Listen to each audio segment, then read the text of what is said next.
I'm gonna float like a butterfly and sting like a bee. I'm so mean, I make medicine sick. The man's in trouble. I'm gonna show you how great I am.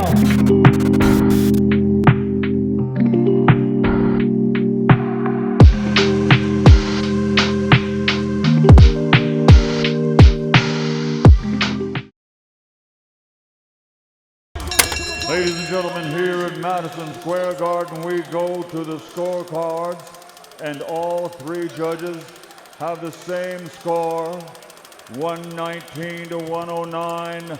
The winner by unanimous decision, and no Ring Magazine WBO Super Lightweight Champion of the World, Shakur Stevenson.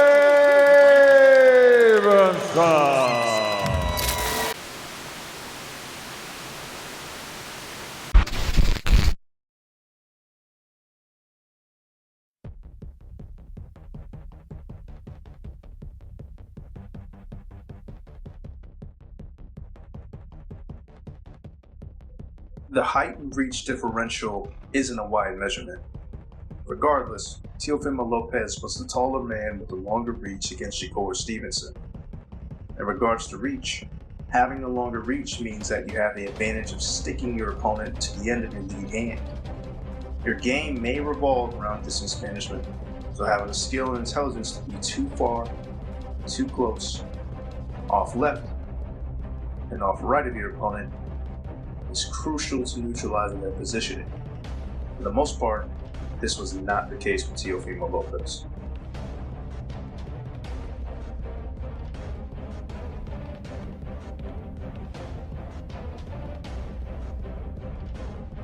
Lopez prefers to spring into punching range.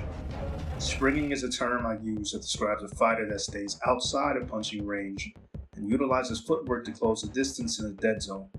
Springing creates several realities. 1. You can stay outside of punching range to bait the opponent to close the distance and counter them.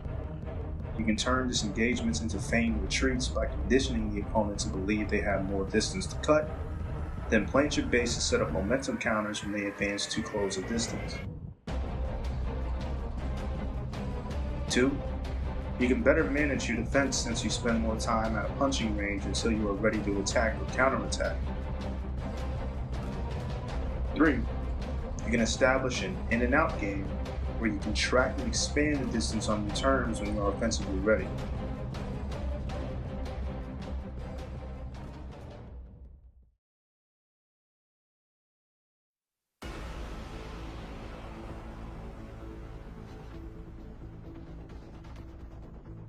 For one, you can be read and timed rather easily.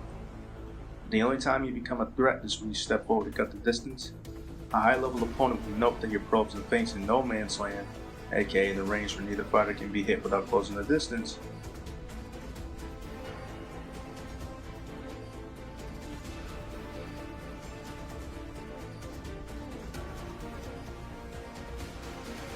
Are simply a non-lethal distraction to obfuscate your timing and will attempt to punish you with momentum counters against your front foot step when you close the distance. 2. Cat and mouse. There is nothing that says that the opponent has to plant their base and stay in one place when you close the distance. This can cause you to fall short in reach if you drive with so much forward momentum with nothing in front of you to catch your balance.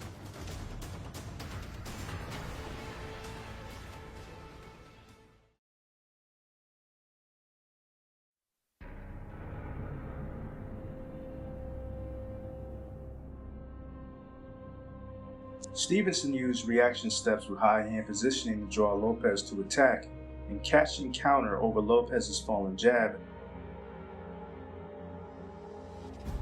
Lopez has a habit of throwing his right hand with so much momentum that he lifts his right foot off the ground and either has to stand switch to rebound his base or momentarily squares up.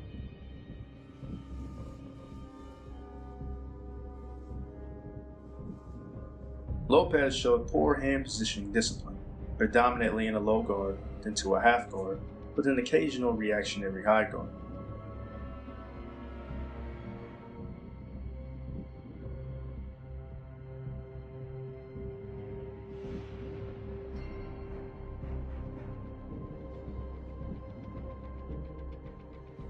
In an open stance matchup, poor lead hand positioning means that you left the front door open. Essentially, your lead hand is no longer a part of your line of defense unless you have rising blocks from the half and low guard positions, or you're able to move your head and or feet.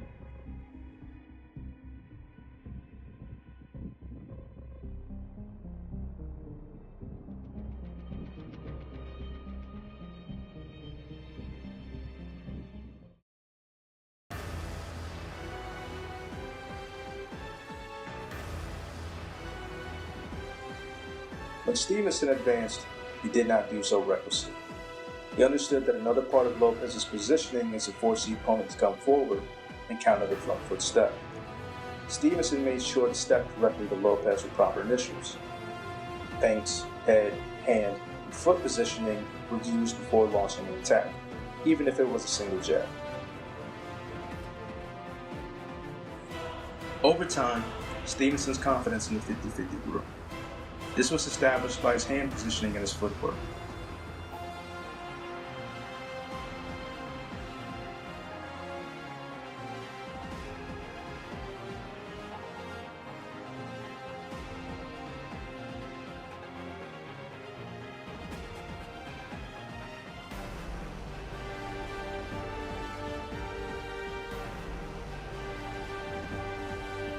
Toward the later part of the fight, Lopez managed to find success by tagging Stevenson's body, despite the late investment.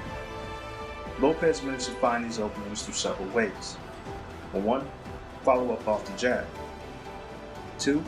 Punish Stevenson's shell in full stop position. 3. Press Stevenson's disengagement 2-step to 3-step.